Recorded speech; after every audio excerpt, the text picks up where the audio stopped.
Hello, everyone, and welcome back to another episode of Parenting Easy. I am your host, Fanani Abraham, and I had the pleasure to have an awesome conversation today with Tanner Leatherstein. He has such an awesome story, how he came to America, building a family, a healthy balance between work and home life, separating the two, mixing families, blending families from across the world, old tradition, new tradition, how to have a healthy balance.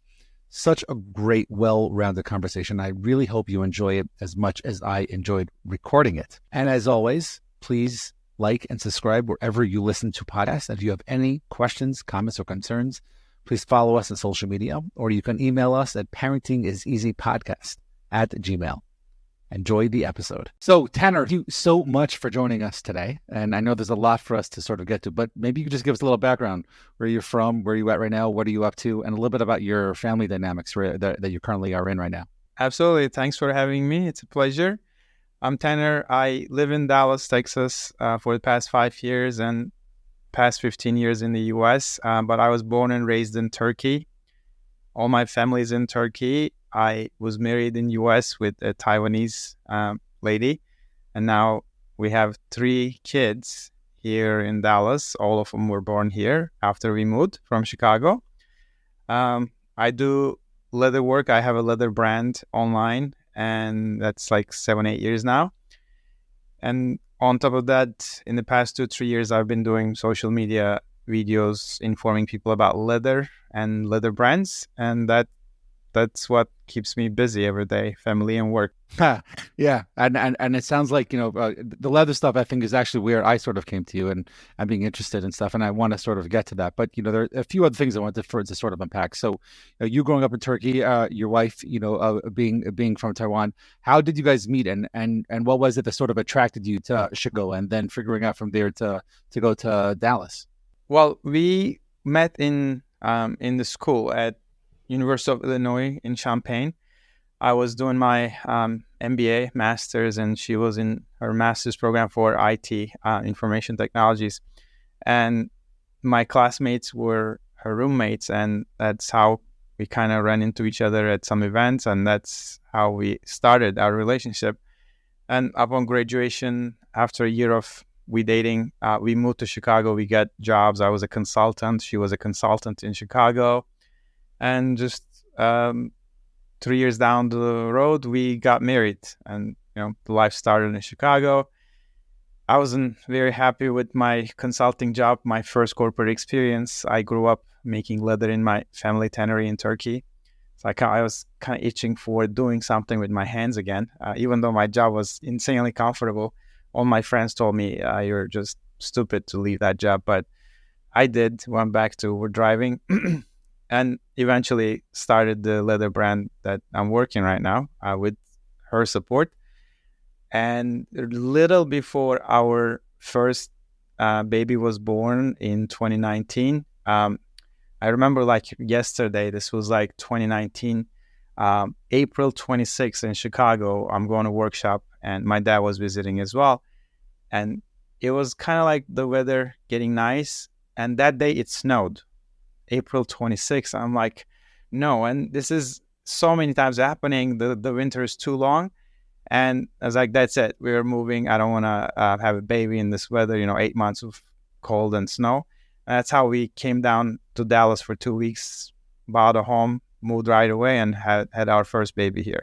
Wow. What a story. Well, okay. So there are a few things over there. I'm curious, so there you are, a comfortable job, you have your degree, you guys are settling down, so to speak, in Chicago. And, there's this, I guess, let's call it a generational thing inside of you that's just like, I need to work with my hands. I need to go back to what our family has been doing and this rich tradition. So, and we're going to get to a little bit later on the concept of how tradition has come into family life for you. But I'm curious, what is that first conversation like with your wife? And you're saying, I know I'm comfortable, I know I'm good, but there's something that's just not right. It's not sitting with me. How does one go about having that discussion with a partner when we're talking about wanting to do something and yearning to do something, and at the same time giving up and sacrificing so much, and then you have to convince someone else to also be supportive and probably sacrifice as well. How give us some pointers of how you went about doing that with your wife? It was really tough. First, you need to convince yourself, which is also tough, because I went to school to get to a consulting job. I spent 2 years and, so much student loans and all that stuff. And after a year, I'm like, no, this is not for me. That doesn't sit right. I'm driving to work every morning. This is the job people are dying for, and I'm dying inside every day I'm going. But eventually, after giving myself a year, I'm like, okay, I'm so sure now I don't want to do this anymore. Like, this is not for me. Now, then I go back to my wife. Probably until then, I wasn't very clearly expressing that. I was like, okay, yeah, it's all right. Like, how's your work? How's your job? It's fine, but it's not what I was thinking it will be. So she was aware, but she didn't know I was going to quit. And surprisingly, she is like, okay, if that's what you want to do. She supported me fully. Like, what are you going to do?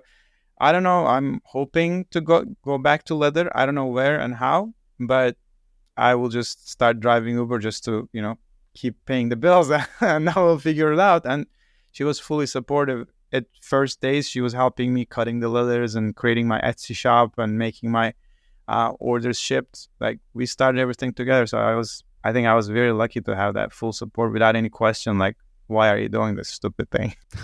Well, okay, so on that support, and it's obviously when a person is in a relationship and looking to make not just a career change, but like a life change, right? There's so many different things that come about. Like, how does that work? And I think the biggest point that you took away, which I want to hear more from you, is you have to be able to convince yourself first before you're going to convince anyone else. So what does that look like internally within you that allows you to be able to have the courage to then speak to your partner about it?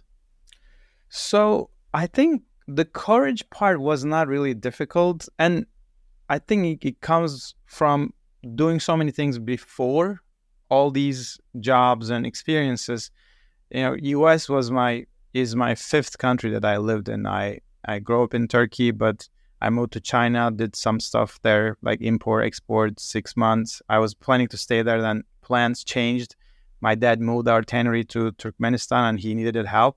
So I went to Turkmenistan with him. I ran the tannery for about a year there. Worst year of my life, insane disaster, corruption, and all that stuff. So we left everything, got out.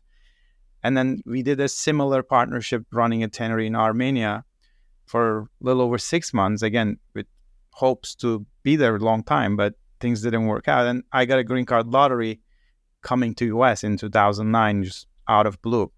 So I think doing all those stuff in very weird, different situations, I never had a question about, like, can I make a living? Like, even after coming to US, I was a truck driver. I sold baseball hats around Wrigleyville. I was a cab driver for 3 years in Chicago. So there is no question in my mind at that point, like, can I make a living? Like, I know a million other ways that I can work and, find my way to make money. But the convincing part came was like, why did I wasted 2 years of my life to go to school, get a degree, to get a job in corporate world? That was like sunk cost idea. It's never easy to go back on that things that you have already invested in. Yeah, you bring up a really good point, and that's something we've really talked about on this podcast regarding college and how that works, and the good, the bad, the pros, the cons, and the ugly when it comes to college and what can happen on there. Well, I'll save that for a different discussion. But I'm curious, as we sort of want to move on to the parenting aspect of things.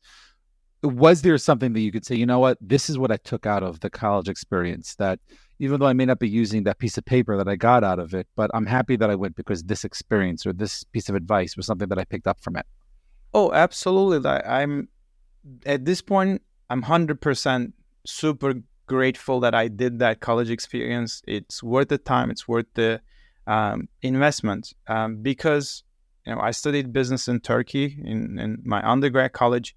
I can say I didn't learn anything there, but I learned so much business here because US education is really ahead of, I think, many countries, especially in the developing world.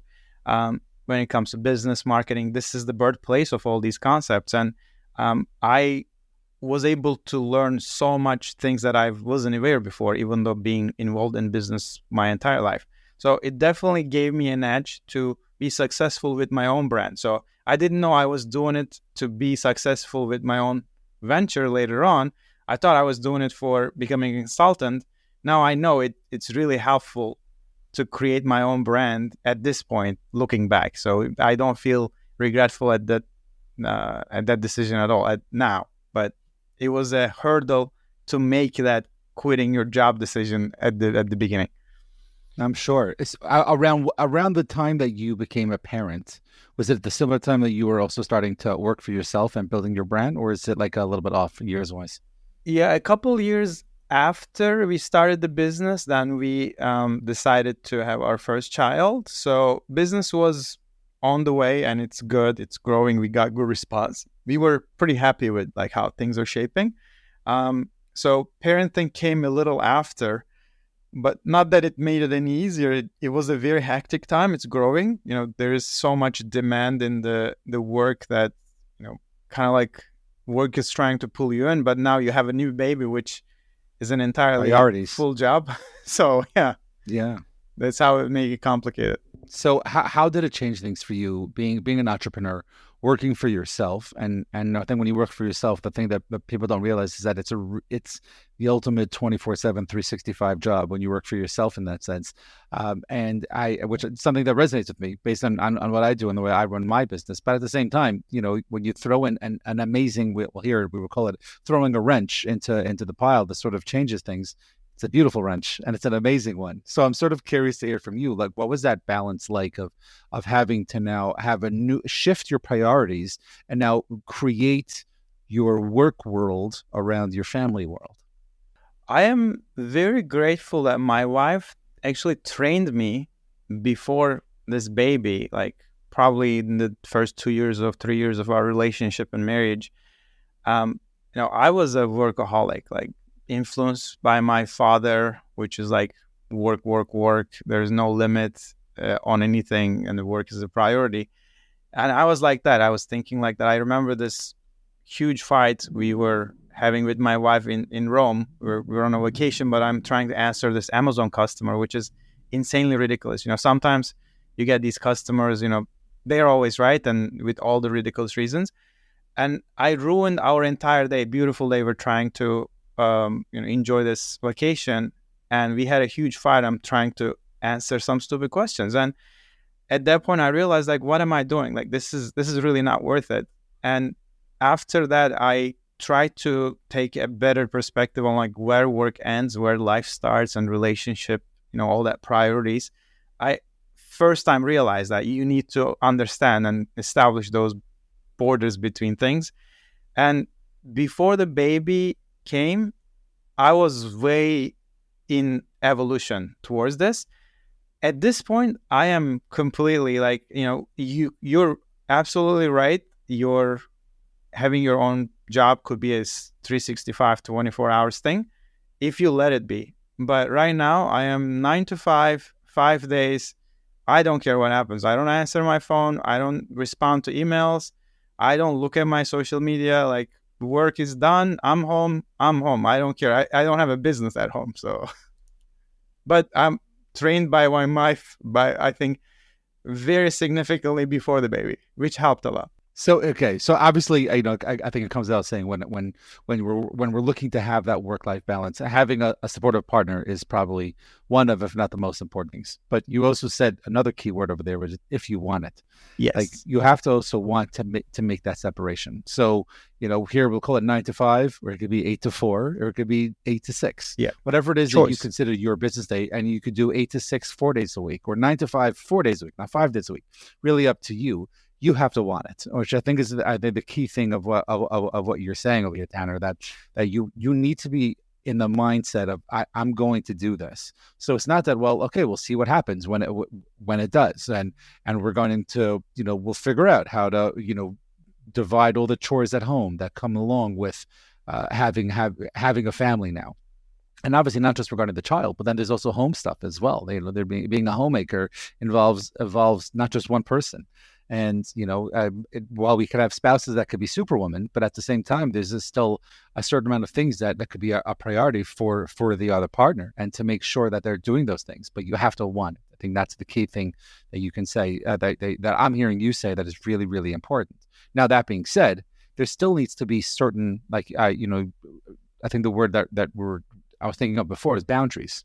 You have to have them up orders in order to make sure that you're doing that. So what would be one or two things that you can say were important to you to make sure that you have up, so that you can do and have that separation between the work and home? So I think those times and dates, designing when you're going to work, where you're going to work, place as well, also important. Um, and clearly design and define those, and not be reactive. Most of the time before, I was reacting to work. Like, work comes at you 24 hours with the emails and phones. People email you, customers, just reach out to you, or issues come up and you get notified. Even though you're at home, you're sleeping, you look at your phone, and you're constantly pulled into work if you are just in the reactive mode to this work situation. But once you're gonna realize this and then take a proactive approach to design this life within a work framework, then I think you stop being reactive. Like, work is not gonna tell me what to do, and which is a good part of having your own business. I don't know how much of it I would be able to do when I was working for someone. So I have this, privilege now, but I don't look at my emails, not to get pulled in. Sometimes, even if you don't want it to, you might go there if it's a big problem or like an interesting question from work. So I define, like, okay, we're going to drop my kids, and then my work start there on the weekdays. 9:30, I arrive at my workshop. This is my workplace. 4:30, I have to go because somebody got to pick up the kids. And we work together in my office with my wife. Even though she has a different job, she works remotely. So we are all at the same place all day, every day. So we go drop our kids. We come pick them up. So 4:30 is the last minute. I don't care how much I am not able to get done that day. Like, we got to go pick up the kids. So there's like little time deadlines as well. So we go pick up the kids, come back home. We have about 2-3 hours for dinner and playtime before they go to bed. And you put your phone down as much as possible. You don't touch it. And then after that, you go to bed, wake up, and repeat again. So I think times and places, once you define where you're going to work, and then be pretty strict about that, is the biggest key that helps me manage it, I think. Yeah, that's amazing. And there is a lot of research that talks about, let's say, when it comes to a person being in online school. I think I want to say, I shouldn't say that I'm public over here, but I'm 99% positive I remember the college where it came from, and if I'm correct, I'll post the link to the research in the show notes. But what I saw, what they were talking about was, when you want to be able to be good at homeschooling, for people that are on a college schedule, picking a schedule is of utmost priority. The way you dress. So don't be in your pajamas when you're in school. And the last thing was, like you were just saying, having a set place where you are going to be studying, where you're going to be working. So even if you have a studio apartment, so make a milk crate at the end of the bed where you put your computer on here, and this is where I work. So when I'm here, I can't do anything else. There's no YouTube, there's no gaming, there's no eating, there's just paying attention to here. And I think that's the thing that you're saying that you and your wife have. And God bless you for being able to work with your wife and being in the same place 24/7 pretty much, no matter where you guys are. But I think having that set spot where this is work, and I physically take myself out of that place so that I can go somewhere else, so that I could be with my family, my other main priority, that is key, and that's really important. But something else that you said, Tanner, that I think, I don't know if it was under the radar or something that I picked up that I heard you say, and you said the word privilege. And I think that's an important thing as well, to realize that the position that an entrepreneur is in, someone that's working for themselves, that they can create the world for themselves. They have a autonomy to do things. And I think a lot of times as we're starting off, and it resonates to me what you're saying, and in the sense of, do I really have the autonomy? No, because I need to do this. Well, really? Do I really need to do this right No, now? Do I need to answer that person on Amazon when I'm on vacation with my wife in Rome no, and we've been you dying don't. for this vacation for 2 years? No, we really don't. It takes time And to realize that you don't have to. Like, you really don't have to do anything. Like, everything in life is a choice. And, probably that privilege that I was very intentional for that, because, that gives me the ability to pick which days I'm going to work, how many hours, where, how. This is insane privilege. Like, this is the freedom, right? If yeah, you're working for someone, you don't American have dream. yeah, exactly, full thing. So I'm insanely grateful for what this venture provided me with this option. But today I'm very happy to see a lot of work, like corporate jobs, also gives you a lot of freedom, flexible hours, flexible places, and remote work. So we don't have to do anything. Like, most of the things we can choose once we realize we can choose it.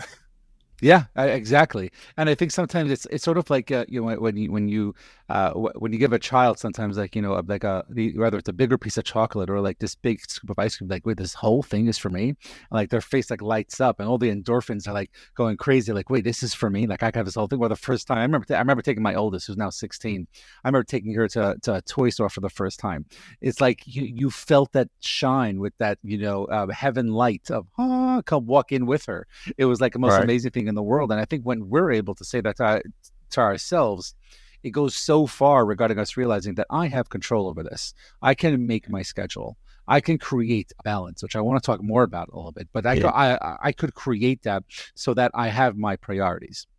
At the same time, let's pay a little bit of respect to the people that are struggling to start a business, whether it's a Yeah. clothing company, an online company, or a tannery, where they're looking to like, hey, I need to get every customer possible, and that person right now it's December 20th, and they want me to get them something for the holidays.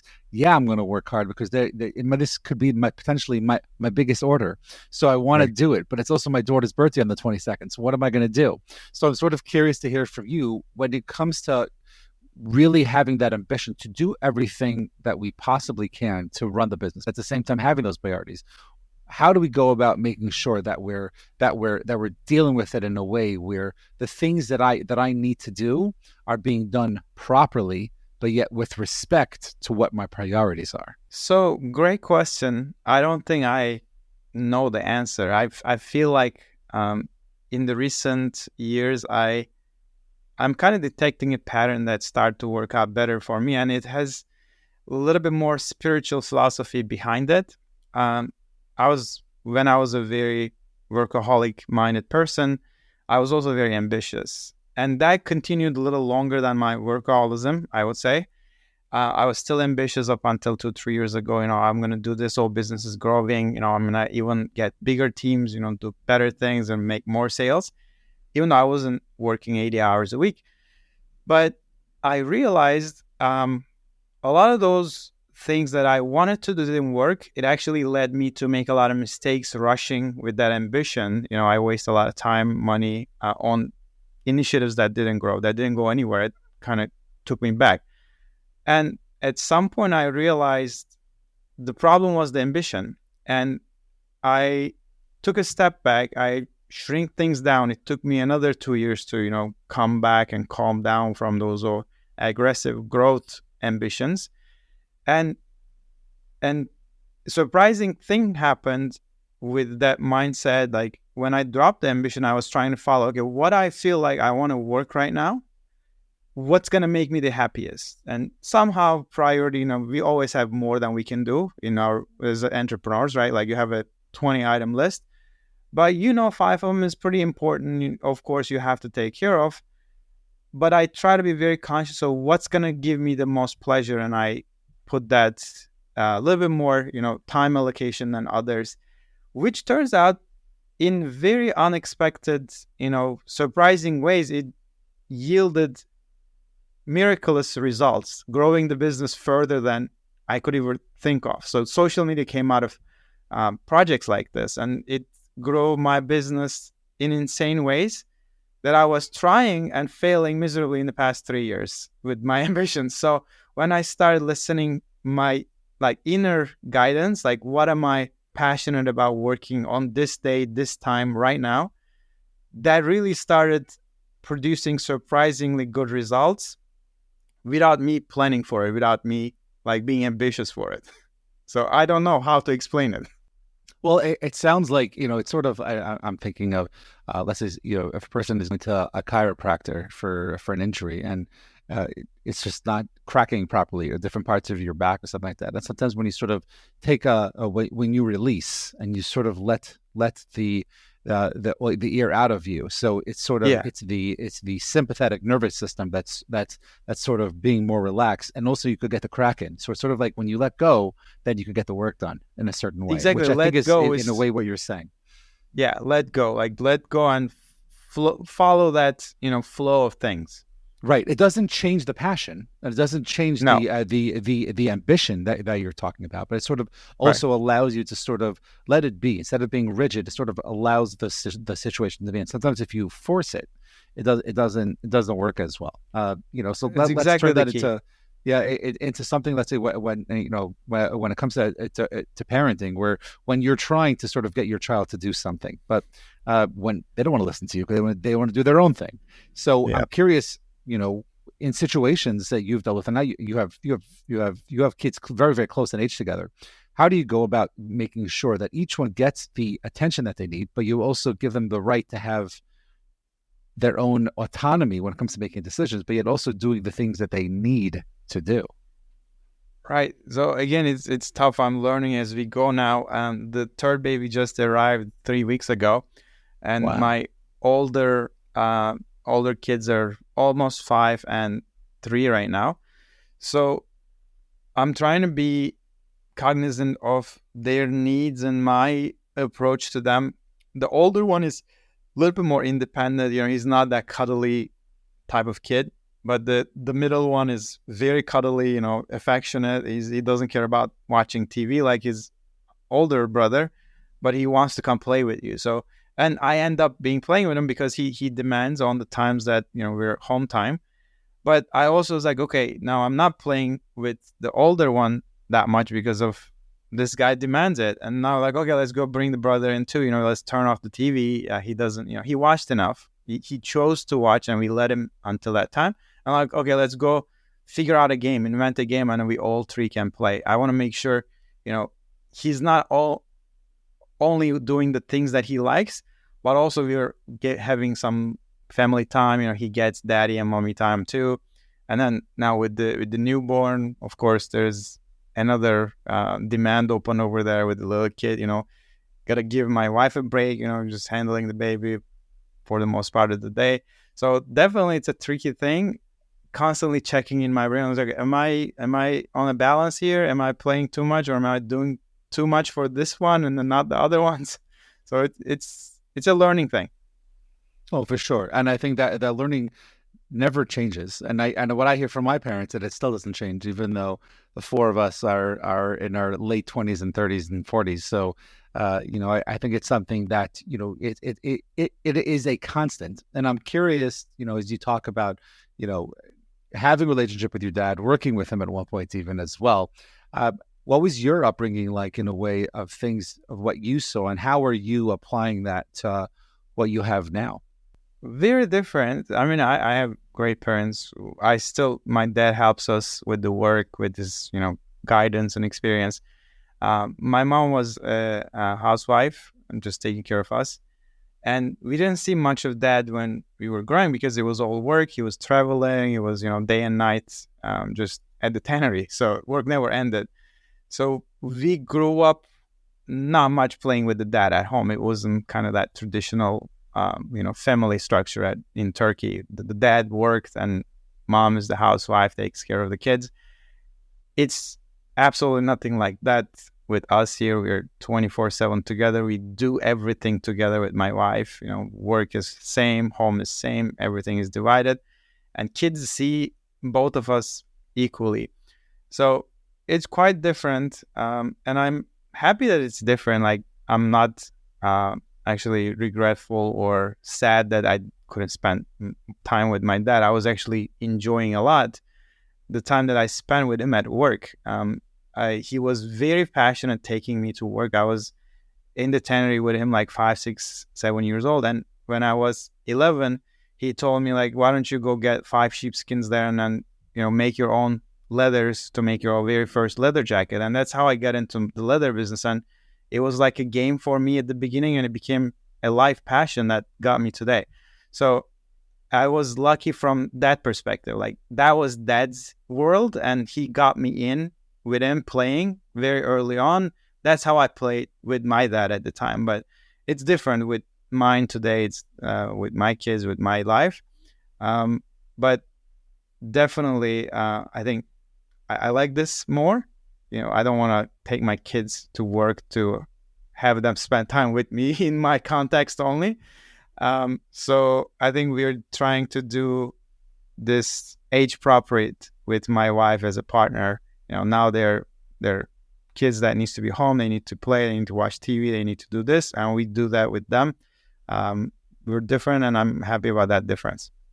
Have there been things from your upbringing that you've sort of liked or resonated with you that you remember that you've brought in traditionally into your parenting today? A few things were very like influential. Nobody lied or hide anything from us when we were growing up. They were very honest and clear about things. If they said we could do something, we would do it. If they say we can't do it, we can't do it. And for reasons they explained to us, we never felt, in the dark. We never felt cheated from our parents. I think it was very important that that is still going on. Like, we're super conscious about that. If we say something to our kids, okay, we're gonna do this tomorrow. Let's go have a dinner or somewhere you guys like. We gotta do it. Like, no matter what. Like, if things change, plans change, we promise the kids, and they need to see that mom and dad says something and it has to happen, because promises are important. And I think they're getting it now. Like, they're seeing that pattern. Like, okay, these guys say something and they follow up. And then I see the same thing they're trying to do too. Like, they say something, they will do, and then they do it, which makes me very happy. I think that's one thing I'm trying to get from my parents. And other things, another huge thing is they respected us no matter what age we were in. They asked our opinion. They considered what we said. It wasn't like, what do you know? You're a little kid. We never had that treatment, which was rare actually in my time in my place in Turkey. And that kind of made me very close to my parents and very confident that I was considered as a person in the family. And I'm doing the same thing with my kids, never ignoring them because, they're kids. Yeah, and I think it also helps if you have a good separation between work and home life, so you're able to pay attention to them more. And like you say, you were saying before, putting down the phone goes really far. So you have this, I think, very healthy, rich tradition of and memories that you've brought together with you. But your wife is coming from another part of the world, and that also brings some amazing things, but also sometimes different things. I'm curious if you could talk about how to mix the two ingredients to create this beautiful recipe that you guys are creating and beautiful family. How do you go about having that balance? And what's your role in making sure that the kids get a healthy, let's call it, balance of both? Yeah, that's tricky. Again, like a lucky thing, we have like a mix of two very far separate cultures. There are things I think my wife didn't have growing up that, I enjoyed and we're benefiting, and we're taking that from my upbringing. But there are things from hers that actually, this is better. Maybe probably it's healthier. Like, I don't know, maybe. Can you give an example? Yeah, I'm trying to think like what example. But for example, that being respected as a kid is a lot. I think it was a lot bigger on my family, not with theirs. Like, I think they were a little bit like, you're a kiddo. You don't get involved in some things, kind of thing, and that kind of created some distance between the parents and the kids on their side. I can see it. I could see it at the beginning of our relationship. Actually, with us spending a lot of time together, it's changing as well. Like, she's a lot closer to her parents now than 5 years ago, with our minds coming closer to each other. Their relationship is changing as well. But on their end, maybe being a little bit more conscious on what you eat, like having more balanced, in your meals and things like that. They have a better approach than we do. Like we were never that kind of conscious in Turkey. Like we didn't eat unhealthy, but we never thought about like having the vegetable and having carbs and the proteins, equal balance. They were that way, and now we're adopting that in our family. Like, okay, we're trying to make sure that every meal we're trying to observe that balance, and kids get enough of everything. For example, That's amazing. And I think one of the things that when you have different traditions and different family backgrounds come together, and trying to create this amazing homogenized recipe, is when we're receptive to the other side, which is how you can get those ingredients to sort of work together in that sense. And I think when you and your wife model that type of behavior of, oh yeah, well, this is what dad's side does, or this is what mom's side does, and it's awesome, it's amazing, and we're going to take some of this, we're going to take some of this, we're going to make what works for us. I think that in itself is important for a child to see that there are multiple ways of looking at something, and we can work through, for lack of a word, I want to say adversity, but that's not what I mean. I mean, just the fact of they're going to go to school, they're going to go to the store, they're going to see different people. And when you have a home that's already creating that, well, okay, well, my mom is from here, my dad is from here, we do A, B, and C, and also D, E, and F, because that's what we do things in this house. It creates a certain level within the child to be more open, to be more respectful, and to be more curious about what's happening out there and how they're going to see themselves in the world. Has there ever been a situation where it could be with your oldest, that they've asked questions just regarding different cultures or different things or traditions, whether it's in the home or outside the home? I'm trying to think of an example that he asked anything. He's very observant. Like he picks up so many little nuances, and we took him to Turkey, we took him to Taiwan, and my parents come here for long terms, and her parents come here. In fact, they're here right now. We're helping with the baby. But I can't think of a question like why, like a specific question. I'm sure this happened because there's so many fundamental differences between Turkey and Taiwan, and it surprised the kids, but I can't think of a concrete example right away. Okay. I'm sure that's something that is a constant, and I think for anyone listening to this, that you have two spouses that are coming from different backgrounds. I think the biggest thing, Tanner, that we're learning is be open, be receptive, and stay curious, and that's how you can sort of work on that, making sure that both sides are being heard and being seen within the home. And I think that's the way to give over that message. Now, you're have a great opportunity to have your parents and in-laws come to your house or your kids, even though they don't live a little, hop, skip, and a jump away from grandparents, but they still get to see them and they get to know who they are. And I'm curious what that's been like for you guys starting a family, even when you first moved to Dallas over the past 5 years, and not having family around to sort of be with you. I'm curious what that's been like. And if you could talk a little bit about what that story has been like for the two of you wanting to start a family, but yet not having family around to help you guys out. Like everything, it has pros and cons. I think there's definitely benefits to not having family very close to you, which is, you're a lot more free, and they don't see everything you do. They don't have an opinion about everything you do. Parents doesn't always approve what you do, even though you're like 35, 40 years old, whatever. At this point, you have your own family and but kids. They still love you. They still love you, but sometimes this causes weird dynamics in families. Yeah, tensions for sure. So that is a good side that we enjoy. Like our parents are not here; they don't see us. So when you're at a distance, when you come together, either we go there or they come here. We missed each other, we overlook those things. Like we are just more in the moment and enjoying this short, limited together time. So that's the benefit of it. Like we are more love focused than trying to pick on these little things that might create that tension, which happens when you have your parents close. Like if I lived in Turkey or if we lived in Taiwan, I'm sure That would be more of the situations. I was like, why are you guys doing that way? Like, that doesn't make sense, you know? And then you have to explain this, and everybody's familiar with these things, which have the family across. But on the other hand, it has drawbacks. Like, you literally have nobody. Like, especially once we moved to Dallas, I was in Chicago for about 8-9 years before this, and Ariel was there 6-7 years around Chicago area with school. We had friends, so we had a little bit of social life. But once we came to Dallas, everything was there, and we didn't have any friends here. All the new friends we are having now is around our kids, around our school, its parents.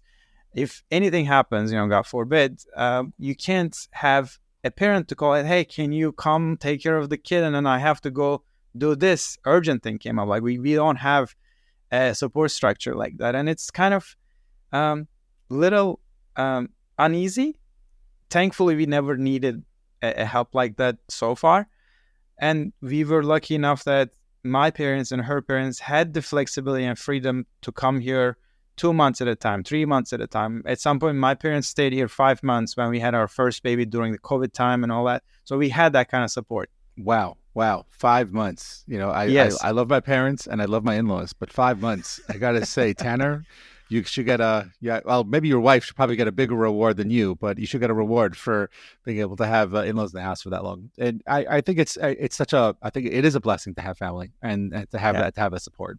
And when they're not close by, when they don't have the flexibility to just, oh, I need you in the house, she's going to labor, so we have to go to the hospital. Okay, we'll be there in 30 seconds, type thing. Or Right. even if it's a half hour. Here it's like, I don't know, maybe in like 2 days I could get to you, but like, at the earliest. So it's like that does change things. So how can a couple that is dealing with, let's call it long distance family, how can they go about making sure that they're doing what's right for them without that family support?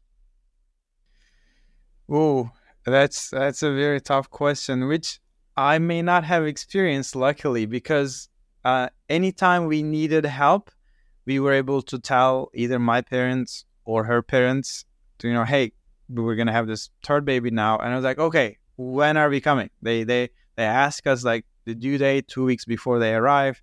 We're gonna stay 2 months or 3 months, whatever it is, and all the times of need, we were able to communicate and get that help by some of them coming here and any time frame possible. If we didn't have that, I think it would be difficult, like on us. I'm imagining now if they weren't able to come for helping with this third baby, wow, that's going to be difficult because now I have 2 little kids. I have to handle them while she is handling the little baby, the most difficult first month. It would be a lot more disastrous. Now I have my in-laws here, just feels like heaven. I enjoyed them being here so much. I miss them, maybe sometimes more than my wife. So it's interesting. We have such a nice time here when they're here. They're enjoying the kids and they help so much. Like, they don't let me take the plates off the dinner table once we're done. They prepare, they clean it. We're like, oh no, go play with the kids. No, go take care of the baby. So I am that lucky. I never experienced that, but now thinking of like, what if I didn't have that? That would be a huge difference. I don't know how to solve that. Probably will just take a little bit more willpower and effort. Yeah. I hear what you're saying. Some of it like resonates with me. I something that I always tell anytime I hear someone getting engaged. I'll always tell the groom or even the bride that that they should have in-laws like I have. And I consider myself very lucky to have the in-laws that I have. And at the same time, sometimes when people move into your house for long periods of time, it can cause a little bit of tension, and that could cause a little bit of I guess you could say, not of the norm for everyday life. So how do you go about creating that balance for your kids especially? But I would say just as important between you and your wife when you have your parents or your in-laws staying by you for long periods of time. So initially, it was definitely there was that dynamics needs to establish kind of situation. First time my parents came here, stayed a longer period. First time her parents came, usually it was around our first baby born, like they came to help. and it was the COVID time, like we were in the lockdowns and all that restrictions. Um, there was a lot more friction for reasons that, again, my wife's relationship with her parents were not, as close or as smooth as mine. And I observed them, like how they react. And there was some moments like of that tension and territory and authority situations, like who is going to make the call here. I think I came in the picture there, being the decision maker between the parents, being the guests here, yet still sees them the authority over their daughter, but daughter seeing the place as her own now, being her own family member. Not, you can't tell me what to do here kind of situation, like a different dynamic Right. developing. I was the balancing factor, the kind of like making and helping with some decisions. So that helped establishing those norms. And everybody is a lot more comfortable at this point, like second and third. Now we have a good dynamic. Like everybody knows how things work here, and we don't have that friction anymore. And same with my parents. Initially, there were moments that my parents were like, the daughter-in-law, like they are trying to think like they're home, and it may not be the perfect behavior for their standards, but it's like, hey, then again, I was most of the time the mediator. I think I was like, Right. this is my place, and gratefully my parents respect me a great deal, so I was able to tell them how it's going to be in this new norm, and then we were able to establish those. So as long as there's someone setting the guidelines for how things are going to work, and Yes. and how we're going to go about things here in this house right now, that can really help to make sure that there's proper boundaries up, using that word again, but yet Yeah. everyone knows what their role is. So you're Yes. talking about, you're also your in-laws having a relationship now that has been better over the past couple of years. I'm curious, when you talk about your role as a husband and as a son-in-law, and wanting to things to be well, but at the same time, like not trying to run the show and not take over. What's your role, and how do you go about having that balancing act of trying to be a therapist in some way, but also knowing your role of being a husband? It was actually like a therapist in the private, mostly for my wife. And after observing the relationship here, looking at how they behave and react to each other, I'm trying to think like, why is it? And then, you know, after a good deal of observation, I talked to my wife in our private time. I was like, hey, I'm observing this. Like, this is how you're reacting. Probably you're not even aware to your parents. Like this, they don't intend any ill thing with this, but you're automatically reacting this way. I don't know. It could be coming from, just an experience you had when you were a kid. We were having these conversations. I think my wife started to realize these things like first time. I was like, oh, okay, I wasn't aware of that. And then she was more conscious of it next time and next time. And her parents seeing this changing slowly, they're coming closer and warmer. They change their behavior too. They're not as harsh. So I think making my wife aware of some of the things she was doing, coming from her, I think young times with her family relationships, and then slowly she adjusting that after realizing some of the flaws, actually made a mirror effect. Her parents started to get happier with her behavior, and then she Mm. become more comfortable with their behavior. So it improved. And time to time, we still talk like, "Hey, do you realize how different it was 5 years ago?" And I was like, "Yeah, it's insane." And she says, like, I think your observation and letting me know about those things helped very much with that. So a couple being able to have conversations behind closed doors sometimes can be very, very Yeah. beneficial. It could be nerve-wracking. Very friendly and like transparent. It's like, don't get me wrong, but this is how I see things as a, completely outsider.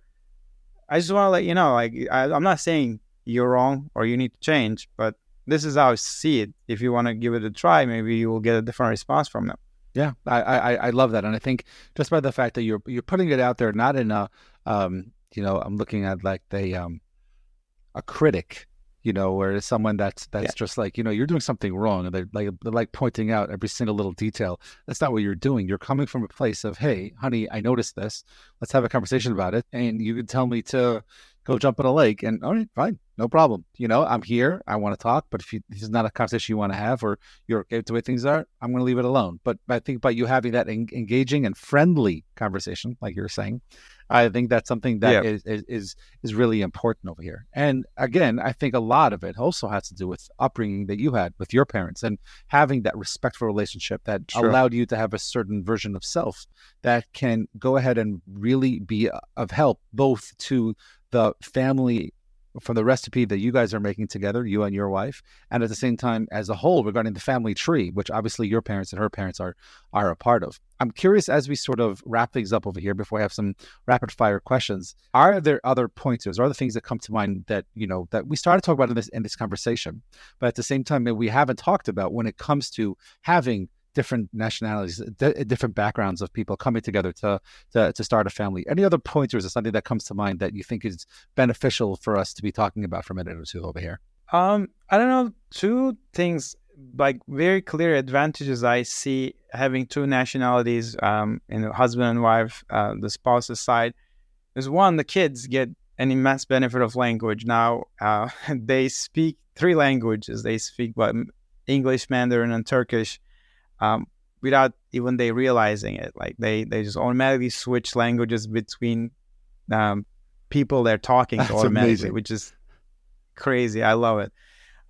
Another thing was, my parents don't speak English, and they speak only Turkish, and my in-laws don't speak Turkish, and they speak a little bit English. But so my parents and her parents cannot communicate, and it becomes a very friendly relationship. It's like the two groups of tourists trying to interact each other with phones and translators and things like that, which creates no friction.